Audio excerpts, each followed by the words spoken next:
بسم اللہ الرحمن الرحیم۔ السلام علیکم۔ امجد صاحب نے ایک یادگار واقعہ بیان کیا۔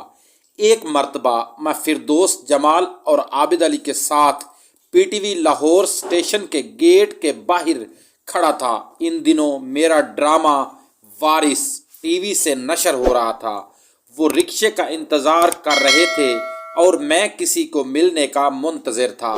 سامنے ایک سائیکل سوار سائیکل کھڑی کر کے مجھے مسلسل دیکھے جا رہا تھا۔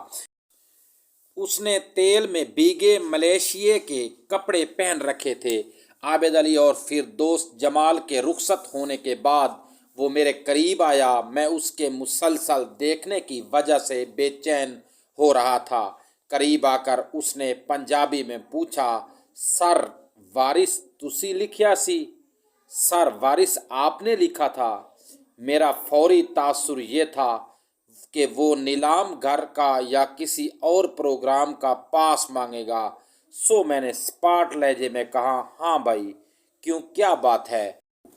بادشاہ نوکر ہیں گے آ تیرے، بادشاہ تمہارے نوکر ہے۔ یہ کہہ کر وہ سائیکل پر بیٹھا اور وہاں سے چلا گیا۔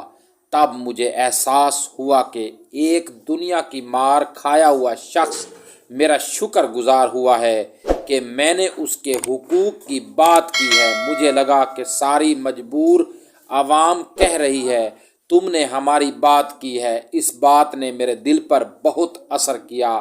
میں نے زندگی بھر حقیقت سے ناطہ نہیں توڑا، اس لیے میرے پاؤں زمین پر رہے اور دماغ درست جگہ پر رہا۔